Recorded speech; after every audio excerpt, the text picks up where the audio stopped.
Kita berdoa bersama-sama. Bapa yang baik dan syukur Tuhan kepada Engkau pada siang hari ini, kalau kami boleh berada di rumah-Mu, di gereja-Mu untuk memuji menyembah kebesaran-Mu Tuhan, ini semua anugerah-Mu, kasih-Mu Tuhan kepada kami anak-anak-Mu Tuhan. Dan saatnya kami mendengarkan kebenaran firman-Mu Bapa, jamah telinga kami, jamah hati kami, sehingga kami sungguh menangkap firman-Mu, percayakan firman-Mu, dan kami mengalami kuasa firman-Mu Tuhan. Kami mematahkan, menghancurkan setiap roh yang tidak berasal dari Allah, mengganggu, menghambat atau mencuri setiap benih firman Tuhan yang ditaburkan tempat ini. Kami ikat dalam roh, kami patahkan, hancurkan kuasanya, kami buang neraka dalam nama Yesus. Tuhan memberkati benih firman-Mu boleh jatuh di tanah yang baik, sehingga tumbuh dengan suburnya, menghasilkan buah-buah lebat menyenangkan hati-Mu. Hanya dalam nama Tuhan Yesus Kristus kami berdoa. Kita yang perintahkan, amin. Salam, selamat siang. Silakan duduk Tuhan. Selamat hari Minggu. Kita bersyukur kita boleh bertemu lagi pada siang hari ini. Ini semua anugerah Tuhan, kasih Tuhan kepada kita semua. Amin. Mari saya mengajak kita untuk buka firman Tuhan dari Injil Matius pasal 24. Injil Matius pasal 24 ayat 1 sampai ayatnya yang ke-14.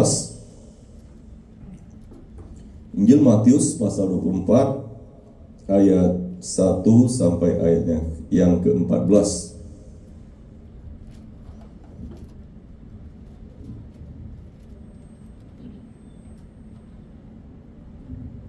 Baik, jika sudah bertemu, kita bangkit berdiri bentar.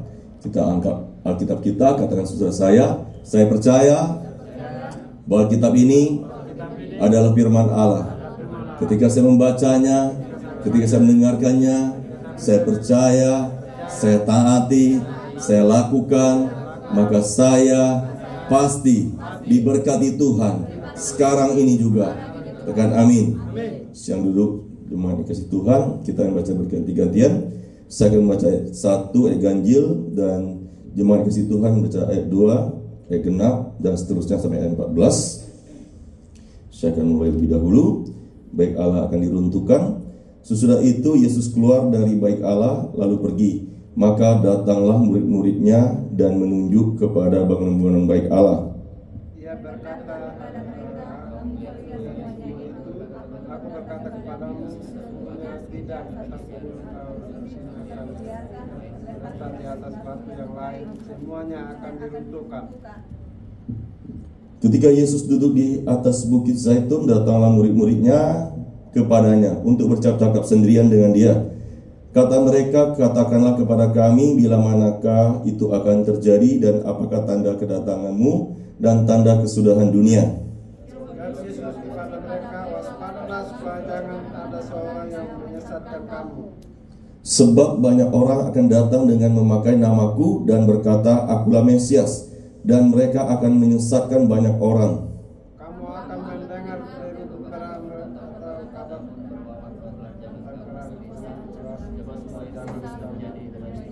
semuanya itu harus terjadi, tetapi itu belum kesudahan.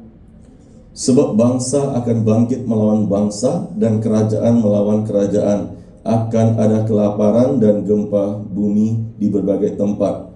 Akan tetapi semuanya itu barulah permulaan penderitaan menjelang zaman baru. Pada waktu itu kamu akan diserahkan supaya disiksa, dan kamu akan dibunuh, dan akan dibenci semua bangsa oleh karena namaku. Dan banyak orang akan murtad, dan mereka akan saling membenci. Banyak nabi palsu akan muncul dan menyesatkan banyak orang.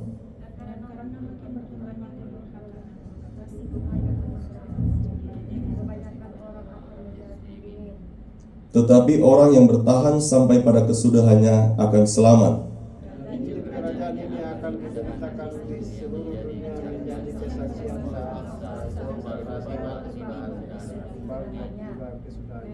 Tekan amin. Amin.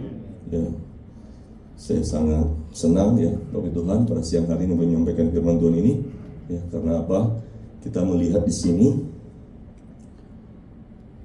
ayat 1, sesudah itu Yesus keluar dari baik Allah lalu pergi, maka datanglah murid-muridnya dan menunjukkan kepada bangunan baik Allah.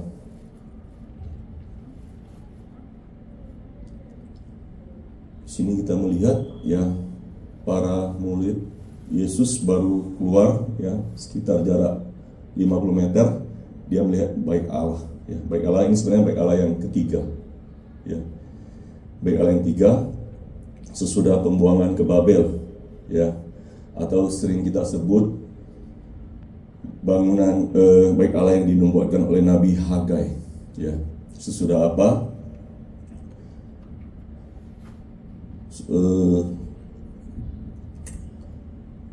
Dan baik Allah yang sama juga yang direnovasi oleh Raja Herodes Agung ya, merenovasinya sehingga bagus sekali bangunan itu ya. Untuk apa?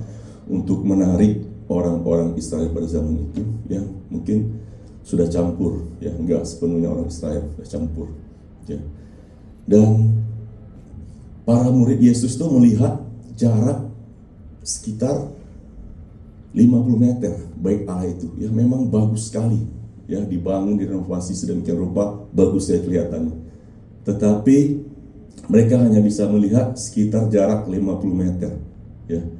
Tetapi Tuhan Yesus bisa melihat ya 35 tahun ke depannya apa yang terjadi kepada baik Allah ini ya. Kita lihat ayat 2 mengatakan, ia berkata kepada mereka, kamu melihat semuanya itu, aku berkata kepadamu, sesungguhnya tidak satu batu pun di sini akan dibiarkan terletak di atas batu yang lain, semuanya akan diruntuhkan ya. Kemudian hari ya, ini bukan negatif yang Yesus katakan ya, tetapi ini yang Yesus katakan yang akan terjadi, bahwa 35 tahun kemudian itu ya, Jenderal Titus dari Roma itu menghancur leburkan ya baik Allah itu ya, dan Yerusalem juga hancur lebur ya. Karena apa? Karena akibatnya mereka membunuh juru selamat mereka ya. Mereka membunuh juru selamat mereka, maka itulah yang terjadi. Kita melihat dalam Yohanes pasal 1 ayat 11. Yohanes pasal 1 11. Ia datang kepada milik kepunyaannya, tetapi orang-orang kepunyaannya itu tidak menerimanya. Ya, itulah akibatnya mereka membunuh juru selamat, yaitu Tuhan kita Yesus Kristus. Ya. Jadi kita melihat benar-benar terjadi ya apa yang Tuhan Yesus lihat seperti itu. Jadi mata kita lihat apa yang di depan kita ya, apa yang jarak dekat kita bisa melihat seperti itu. Tapi tidak bisa melihat ya masa depan, apa yang akan terjadi, kita tidak bisa melihatnya. Ya. Seandainya kita bisa melihat, kita bisa tahu apa yang akan terjadi ke depannya, itu pasti kita semua berjaga-jaga. Ya, tetapi seringkali kita nggak bisa melihatnya. Ada seorang bapak muda, paling usia 40 tahun lebih. Ya, tiba-tiba saya lihat dia sehat sekali, ya, sehat badannya, nampaknya bugar sekali badannya, bapak itu, ya, usianya 40 tahun lebih. Tapi tiba-tiba saya dengar berita bahwa dia meninggal, ya, dia meninggal, dan saya sempat kaget, kok kelihatan sehat tapi meninggal. Ya. Setelah lewat berapa waktu berapa lama, dan orang tuanya ada datang, saya ketemu dan saya tanya kepada orang tuanya, saya bilang, saya panggil dia Acek ya, saya bilang, Cek, maaf, saya bilang, ya, sebenarnya nggak enak, sebenarnya ada satu yang saya mau tanyakan, saya bilang, sebenarnya nggak enak, saya mau tanya, saya bilang, kenapa sih anak Acek meninggal, saya bilang seperti itu. Ya, rupanya dia cerita, saya lihat matanya sudah merah, ya. Sebenarnya nggak enak juga nanya kenapa matanya tuh langsung merah, saya lihat, ya, karena sedih, anak sudah besar gitu, udah 40 tahun lebih, ya, tiba-tiba meninggal. Dia bersaksi kepada saya, dia bilang, rupanya anaknya itu 3 tahun yang lalu itu pernah operasi jantung, ya, pernah operasi jantung dan pasang ring, tentunya pasang ring, ya, dan ya mereka bukan seiman sih, bukan percaya pada pengikut Yesus sih, bukan, ya, bukan orang Kristen, bukan. 3 tahun lalu pernah dia operasi, dan 3 tahun kemudian itu dia meninggal. Ya. Mungkin kalau dia tahu, seandainya dia tahu 3 tahun yang lalu dia operasi, ya, dia meninggal 3 tahun yang lalu, mungkin dia sudah persiapkan diri, ya, atau dia mencari Tuhan mungkin, ya, untuk keselamatan mungkin seperti itu. Tapi dia tidak tahu seperti itu, ya. Jadi kita tidak tahu apa yang akan terjadi di depan sana, ya. Tapi Tuhan kita tahu, ya. Tuhan kita tahu. Oleh sebab itu kita harus sering dekat diri kepada Tuhan. Kita nggak tahu benar, ya. Besok kalau kita dipanggil Tuhan pun kita nggak tahu, ya. Syarat mati itu nggak mesti tua, ya, benar. Syarat mati itu nggak mesti tua. Orang dalam kandungan ibunya aja sudah bisa mati, sudah meninggal. Berapa banyak saya mendengar, ya, lupanya dia di dalam kandungannya sudah meninggal anak bayi itu, ya. Bisa dikeluarkan operasi atau ada yang bahkan lahir dengan normal, tetapi dalam kandungan sudah meninggal, ya. Bahkan dalam kandungan pun juga bisa meninggal, ya. Jadi kita sungguh-sungguh tidak tahu kita hidup nih, ya, kapan Tuhan manggil kita nggak tahu. Tapi yang ada kita mempersiapkan diri kita, yaitu apa? Haruslah dekat kepada Tuhan, ya. Jangan sampai kita jauh daripada Tuhan. Karena apa? Firman Tuhan mengatakan ayat 3, ketika Yesus duduk di atas bukit Zaitun, datanglah murid-muridnya kepadanya untuk bercakap-cakap sendirian dengan dia. Kata mereka, katakanlah kepada kami bila manakah itu akan terjadi dan apakah tanda kedatanganmu dan tanda kesudahan dunia. Jawab Yesus kepada mereka, waspadalah supaya jangan ada orang yang menyesatkan kamu. Ya, jadi pada akhir zaman itu akan banyak, ya, muncul nabi-nabi palsu, ya, mengajarkan, ya, untuk apa? Setiap orang percaya itu mengalami kesesatan, ya, tidak lagi percaya kepada Tuhan. Tetapi kita lihat di sini kunci kemenangan para murid ini, yaitu apa? Mereka selalu berkumpul bersama Yesus. Mereka selalu dekat kepada Yesus. Ya, di Bukit Zaitun ini sudah nggak asing bagi kita. Ya, Bukit Zaitun ini adalah tempat di mana mereka sering berdoa bersama-sama.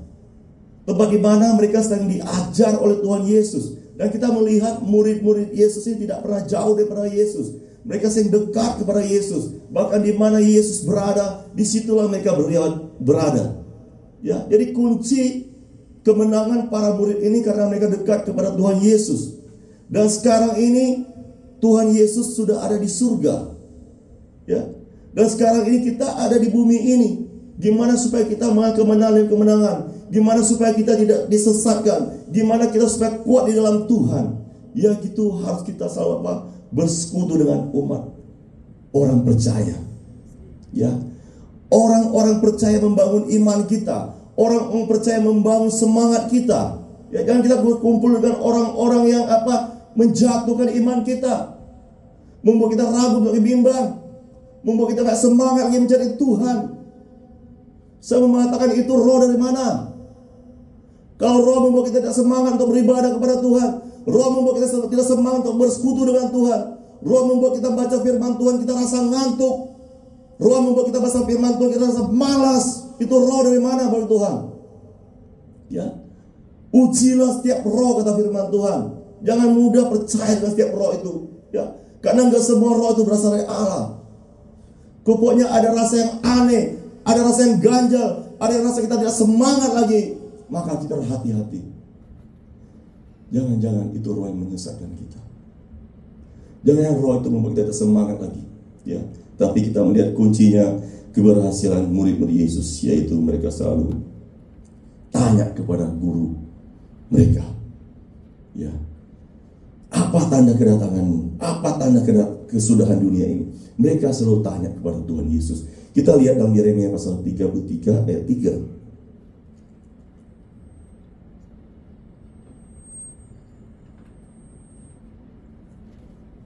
Yeremia pasal 33 ayat 3. Saya akan membacakan untuk kita semuanya. Berserulah kepadaku, maka aku akan menjawab engkau dan akan memberitahukan kepadamu hal-hal yang besar dan yang tidak terpahami, yakni hal-hal yang tidak kau ketahui. Ya, ketika kita dalam kebingungan, ketika kita dalam keputusasaan, ketika kita menghadapi jalan buntu, maka kita berseru kepada Tuhan. Tuhan akan berikan tahu jalan kepada kita. Tuhan beritahu jalan keluar kepada kita. Ya, sehingga apa? Kita ini boleh tahu gimana cara kita menghadapinya. Bapak Ibu Tuhan, ya saya sudah menjadi hamba Tuhan, jadi pendeta muda, tetapi saya juga memerlukan mentor. Ya, saya masih memerlukan senior pastor. Ya, ketika saya pelayanan ini, ketika saya kandas, saya akan telepon senior pastor. Pak, ini gimana Pak? Pak, ini gimana hadapi Pak? Ya. Pak, ini gimana Pak? Dan di situ saya dapat jawaban. Ya, doakan, lepaskan, ini caranya. Dan puji Tuhan, ya, setelah dikasih tahu oleh hambanya yang diurapi, ya, senior pastor sudah kasih tahu saya, dan saya praktekkan. Saya percaya, saya imani, saya praktekkan, dan ternyata berhasil. Dalam pelayanan saya banyak sekali berhasil. Karena apa? Saya selalu andalkan Tuhan, selalu andalkan ya mentor saya, bapak rohani saya, ibu rohani saya, yang selalu ketika saya mengalami jalan buntu, ketika saya tidak punya jawaban, saya ragu, saya bimbang, saya telepon beliau, saya telepon bapak rohani saya, ibu rohani saya, yaitu mentor saya. Dan puji Tuhan, ya, berhasil. Ya. Tapi sering, ya, yang terjadi itu, saya melihat yang sering membuat orang gagal itu ketika mereka tanya kepada senior mereka, ya, mereka sudah dengar, tapi mereka enggak praktikkan. Mereka ragu, ya, betul tidak nih senior pastor di ajarannya, betul tidak arahannya. Tetapi saya mengatakan, kalau kita sudah cari pertolongan daripada senior pastor, ya, daripada Tuhan, ya, Tuhan pakai senior pastor itu untuk mengarahkan kita dalam pelayanan kita, percaya saja, itu pasti berhasil. Karena apa? Ya, mereka melayani Tuhan bukan 1 hari 2 hari. Ya, mereka sudah melayani Tuhan puluhan tahun. Mereka sudah banyak mengalami, ya, pelayanan-pelayanan yang mereka alami seperti itu, ya. Seperti itu, ya. Seperti kemarin. Kami belajar SEM sebenarnya sudah diajarkan, ya. Dan ketika kami berhadapan dengan orang yang, ya, dikuasai kuasa kegelapan itu, ya, dan agak berat untuk melepaskannya, dan sama sekali ingatkan, ya, ketika dia tidak mau keluar atau sulit untuk dilepaskan, ambil saja handuk, dibasahkan, ya, lap muka dia, ya. Ini kayaknya sepele, ya, hanya ambil handuk, basahin, lap mukanya, sepele, ya. Orang dengan dikuasai roh jahat, ya, tapi kami praktekkan, kami cek handuk, kami basahin, kami lap mukanya, apa yang terjadi? Langsung keluar roh itu, ya, langsung keluar, gak lama-lama, ya. Jadi itu kenapa mereka tahu? Karena mereka sudah pengalaman, ya, mereka sudah melayani banyak orang-orang yang diikat, ya, banyak orang-orang yang dikuasai kuasa kegelapan seperti itu, ya. Jadi kita harus apa? Berseru kepada Tuhan. Dan ingat juga, ya, kita berseru kepada Tuhan, kita juga perlu menanya kepada hamba Tuhan, ya. Karena apa? Terkadang Tuhan tidak jawab kita langsung, tetapi terkadang Tuhan menjawab kita melalui hamba Tuhan. Ya, seperti lagu yang kita nyanyikan, tak selalu Tuhan apa? Tuhan menjawab doa. Ya. Ya, tidak, Tuhan kadang-kadang kita berseru kepada Tuhan, Tuhan gak langsung berbicara kita dari sorga, Tuhan teriak kepada kita, Tuhan beri ketahuan kepada kita, ya. Terkadang tidak. Ada juga waktu-waktunya memang Tuhan berbicara ke kita langsung, ya. Ada juga, tetapi ada waktunya Tuhan memakai hamba Tuhan itu berbicara ke kita melalui lidah hamba Tuhan, ya, berbicara kepada kita, ya. Jadi makanya itu kita perlu apa? Mendekatkan diri di dalam persekutuan, di dalam ibadah, ya. Karena apa? Karena supaya kita semakin kuat di dalam Tuhan. Ya, dan jangan lupa juga kita pribadi harus banyak baca firman Tuhan. Ya, ini sangat penting bagi kita orang percaya. Karena apa? Kata firman Tuhan, jika orang buta menuntut orang buta, apa yang akan terjadi?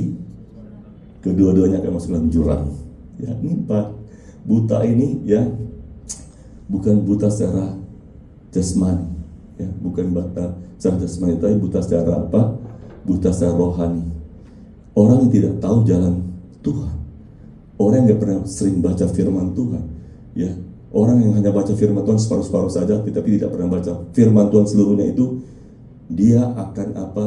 Menuntun orang datang percaya pada Tuhan. Tetapi ujung-ujungnya bukan percaya pada Tuhan, ya, tetapi percaya pada dirinya itu, ya, dan akhir-akhirnya membawa orang itu bukan kepada datang kepada Tuhan, membawa orang apa? Kepada jurang, kata firman Tuhan. Jika orang buta terjadi, maka dua-duanya akan masuk ke dalam jurang. Jadi sangat bahaya, ya. Banyak baca firman Tuhan yang untung kita pribadi, ya. Tidak banyak firman Tuhan, maka sangat berpotensi kita gampang disesatkan oleh orang. Ya, ini benar.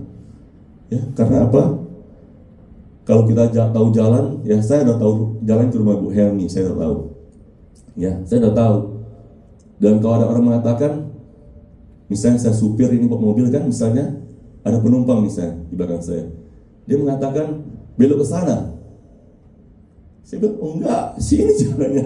Karena apa? Saya tahu rumahnya Ibu Helmi. Betul? Ya, saya tahu rumah Ibu Helmi. Dia mengatakan belok sana kan, enggak, ini sini jalannya. Karena saya tahu jalannya. Tetapi kalau saya tidak tahu rumah Bu Helmi, maka ada penumpang tanya kepada saya, dia bilang belok sana. Dia bilang, oh iya, belok sana. Belok sana, oh iya, belok sana. Belok sana. Dia sampai Punggur. Ya kan? Jadi tujuannya mau ke rumah Ibu Helmi, tetapi dibawalah, ditunjuklah sampai kepada Punggur. Ya. Waduh, tanya kepada Punggur, Pak ini di mana? Di Punggur. Waduh, orang buta menuntun orang buta. Apa yang terjadi? Kedua-duanya akan masuk dalam jurang. Ya, jadi di akhir zaman kita firman Tuhan apa? Banyak tampil penyesat. Jadi kita harus banyak baca firman Tuhan supaya apa? Kita tidak disesatkan. Kembali lagi kepada Matius pasal 24 ayat 24, Matius 24 ayat 4. Jawab Yesus kepada mereka, waspadalah supaya jangan ada orang yang menyesatkan kamu, sebab banyak orang akan datang dengan memakai namaku dan berkata, akulah Mesias, dan mereka akan menyesatkan banyak orang. Kamu akan mendengar deru perang atau kabar-kabar tentang perang, namun berawas-awaslah, jangan kamu gelisah, sebab semuanya itu harus terjadi, tetapi itu belum kesudahannya. Ya, ini semua terjadi. Yang nubuat-nubuat dalam firman Tuhan pada akhir zaman ini semuanya terjadi.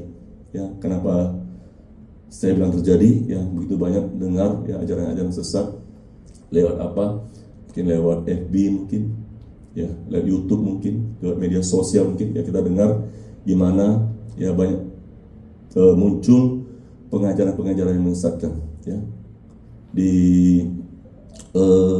luar negeri sana mengatakan Mesias ada di sana katanya, ya di Cina sana ya, katanya ada Mesias di sana, muncul di sana katanya, dan sekarang sudah inkarnasi menjadi perempuan katanya. Waduh, ngeri juga ini. Yesus menjadi perempuan katanya, inkarnasi katanya, ya.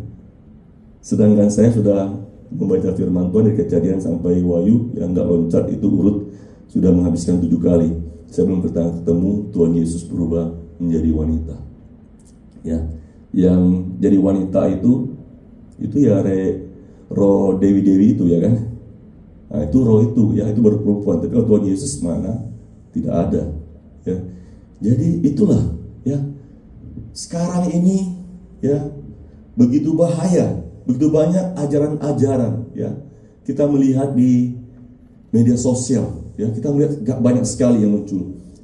Tapi kita melihat bahkan ada yang mau percaya, ya. Bahkan ada orang yang di Batam ini juga ya terpengaruh membela ajaran-ajaran mereka, ya. Saya agak khawatir ini ya. Jangan-jangan orang ini nggak pernah menghabiskan firman Tuhan, baca firman Tuhan dari Kejadian sampai Wahyu nggak pernah habisin. Ya mungkin yang pernah baca mungkin ya ketika hari Minggu saja datang ibadah, hamba Tuhan khotbah, ya itulah firman Tuhan yang dia baca, mungkin bisa jadi seperti itu. Ya jangan pribadi nggak pernah baca firman Tuhan. Ya ini sangat bahaya. Karena apa? Ya sekarang ini antara yang asli sama yang KW itu ya sulit sekali untuk membedakannya. Ya, yang asli, yang original sama yang KW ya atau yang ece-ece itu sulit sekali membedakannya. Ya. Untuk membedakannya itu, yaitu kita harus minta karunia daripada Tuhan. Ya, yaitu karunia apa?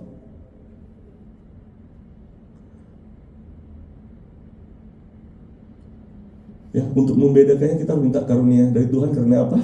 Busung mungkin? Karunia apa busung? Ya, karunia membedakan roh. Itu fungsinya karunia Roh Kudus. Ya, kita minta kepada Tuhan karunia untuk membedakan roh. Sehingga apa? Kita bisa membedakan ini roh ini datang daripada Tuhan atau enggak. Ajaran ini datang daripada Tuhan atau enggak. Tanpa karunia membedakan roh kita nggak bisa, kita nggak mampu ya. Karena kita hanya manusia biasa.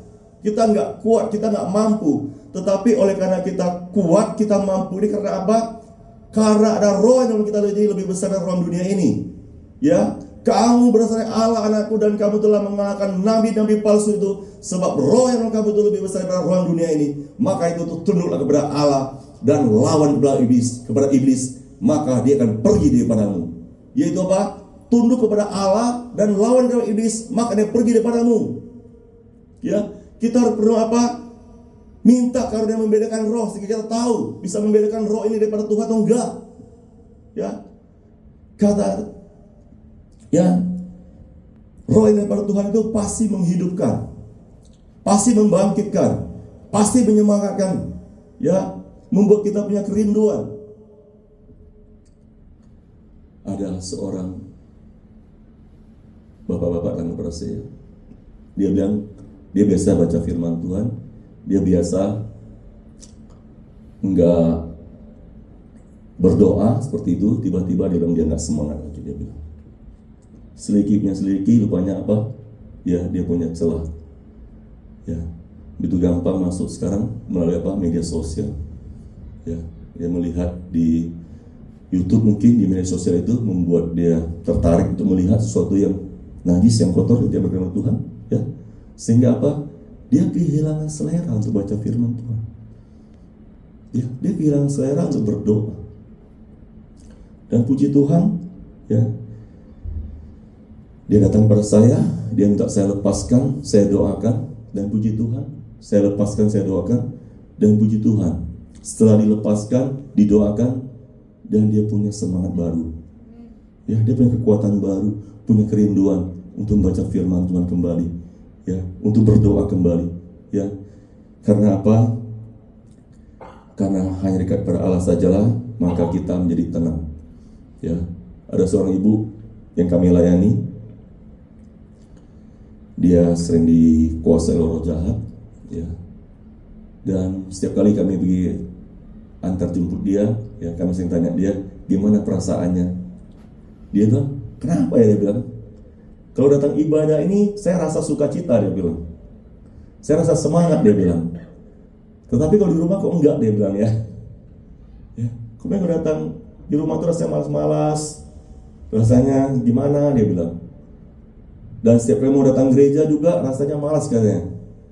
Ya. Dan untung aja kalian paksa-paksa. Ya, untung aja kalian ajak-ajak. Ya. Ini dapat sebahasa dengan ajak-ajak ya. Dan setelah kami antar pulang, dia bilang, heran, dia bilang, kenapa ya? Di gereja itu saya senang loh. Saya rasa gembira, rasa tenang. Dia bilang, kenapa ya? Dia bilang, iyalah, saya bilang. Ya, ibaratnya seperti ya HP. Kita pakai terus, kita nggak cas itu bunyi dia kan, low back kan. Kita pakai terus, kita nggak pernah cas. Ya, low back, lemah baterainya. Ya, jadi kita datang ibadah itu ya seperti kita dicas roh kita. ya, menjadi kuat kembali, menjadi segar kembali, ya. Dan ada seorang itu masih lajang apa udah nikah ya, bapak yang belakang itu? Udah nikah ya, ya. Ini kayaknya baru pertama kali ya Pak. Ya, selamat datang, selamat bergabung dengan kami ya. Di Tuhan luar biasa ya. Ada Tuhan bawa jiwa baru datang ya. Bukan kebetulan ya, kita percaya ada berkat ya yang Tuhan sediakan. Ya. Kita semua kita sama semua ya. Kita semua yang hadir pada siang hari ini tidak ya kebetulan, tapi kita percaya Tuhan yang menuntun kita, Tuhan memimpin kita untuk mendengarkan firman Tuhan pada siang hari. Saya percaya kita semua datang siang hari ini dengan firman Tuhan, kita semua dikuatkan, kita semua disemangatkan. Amin. Ya, kita percaya bahwa janjinya Tuhan itu iya dan amin. Ya, biarpun menjelang akhir zaman, tetapi bagi kita yang mengenal Tuhan, yang percaya pada Tuhan, pasti akan pengecualian. Ya, bagi kita yang menderita sakit penyakit juga, jangan pernah menyerah. Ya, jangan berputus asa. Karena apa? Mujizat Tuhan masih tersedia untuk kita yang berharap pada Dia. Ya, untuk kita yang berharap pada Dia. Ya, ayat 13 mengatakan, tetapi orang yang bertahan sampai pada kesudahannya akan selamat. Ya. Tujuan penyesatan itu adalah membuat apa? Kita menyerah. Ya. Membuat kita murtad, kata firman Tuhan. Membuat kita tidak lagi mengikut Tuhan, kita tidak percaya kepada Tuhan. Ya. Itu kesesatan, penyesatan, ya. Tetapi kata kuncinya supaya kita mengambil kemenangan itu, yaitu kita harus bertahan. Ya. Bertahan, tetap kita pegang teguh ajaran-ajaran firman Tuhan. Suara Tuhan kita pegang teguh, ya. Jangan kita percaya kepada ya berita-berita yang sekarang ini membuat kita ragu dan bimbang. Jangan kita percaya, tetapi kita percaya kepada janji-janji Tuhan, ya. Firman Tuhan yang setiap hari kita baca itu yang menguatkan kita, menyemangatkan kita, kita harus pegang teguh.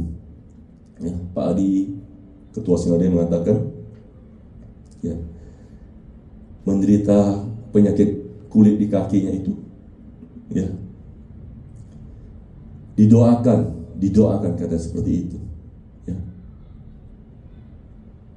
Kenyataannya katanya mukjizat Tuhan ada, ya, tetapi kenyataannya kakinya didoakan itu, ya, kenyataannya itu penyakit kulit itu masih ada, ya. Kenyataannya mukjizat Tuhan itu ada. Ya, kenyataannya dalam doa itu ada kuasa kesembuhan.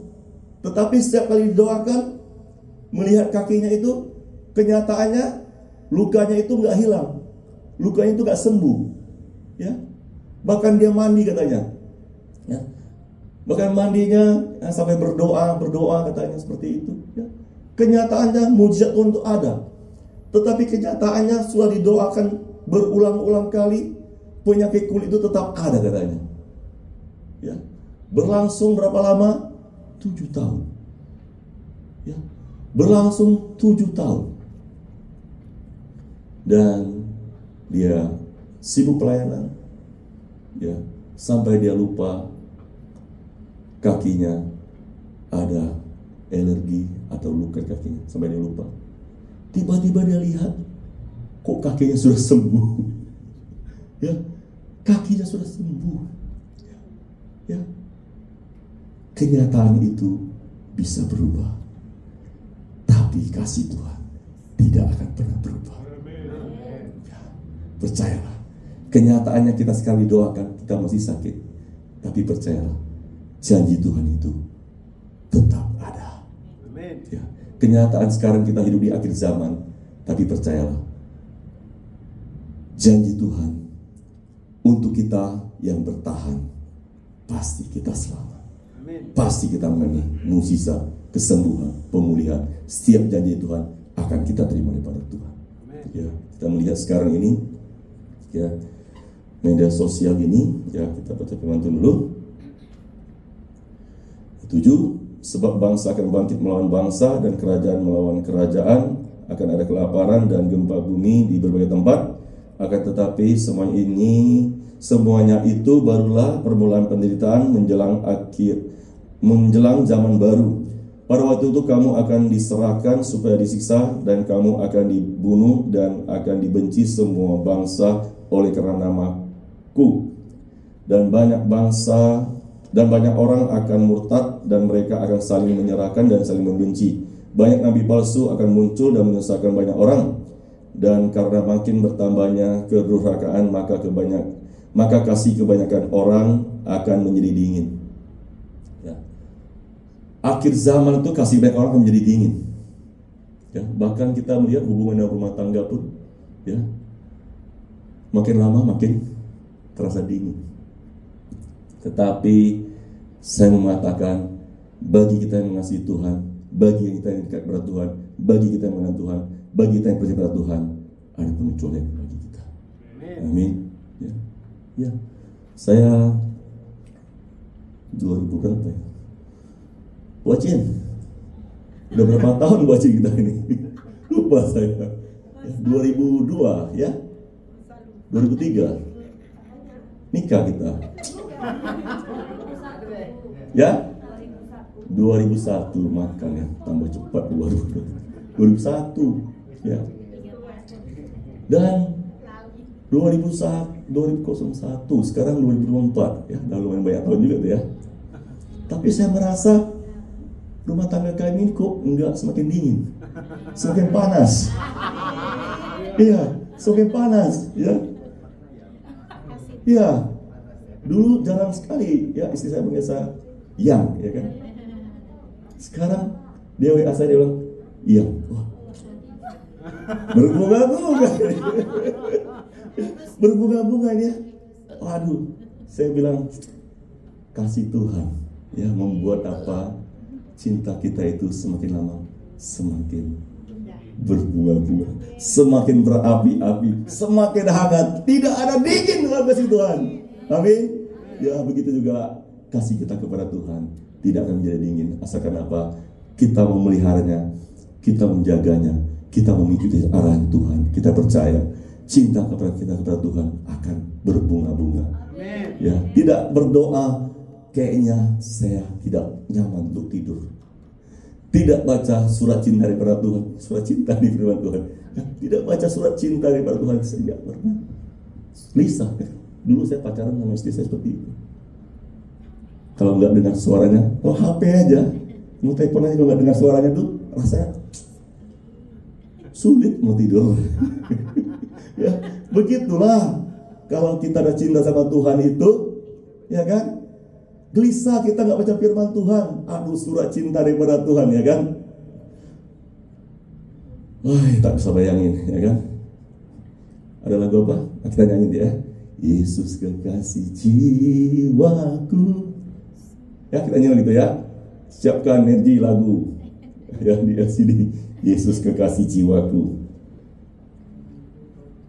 Ya, yaitu kita harus tetap bertahan, ya. Tetapi orang yang bertahan sampai pada kesudahannya akan selamat, ya. Baik kita mengikuti jalan Tuhan, baik dalam rumah tangga kita, baik masalah sakit penyakit apapun juga, ekonomi mungkin apapun juga, asal kita tetap bertahan, kita percaya janji Tuhan itu ya dan amin. Semua bisa berlalu, tetapi kasih daripada Tuhan itu tidak akan pernah berlalu. Dan Injil Kerajaan ini akan diberitakan di seluruh dunia menjadi kesaksian bagi semua bangsa. Sesudah itu barulah tiba kesudahannya. Ya, kita melihat, ya kita siap-siap saja. Karena apa? Melalui media sosial, ya kita melihat bahkan suku laut pun ya udah pakai HP sekarang. Ya, bahkan suku laut pun udah pakai HP sekarang. Ya, pelosok-pelosok pun udah pakai HP. Ya, udah bisa apa? Menerima Injil Kerajaan Allah. Ya, kita siap-siap saja. Ya, kita tidak tahu kapan Tuhan datang. Sekarang yang kita lakukan mempersiapkan diri, ya supaya ketika Tuhan jemput kita kedua kalinya, kita udah benar-benar siap untuk masuk dalam kerajaan Allah, ya, untuk berkumpul bersama Bapa kita di surga. Amin. Untuk firman Tuhan, saya minta pemain musik WL untuk maju ke depan, dan singer kita nyanyikan Yesus kekasih jiwaku.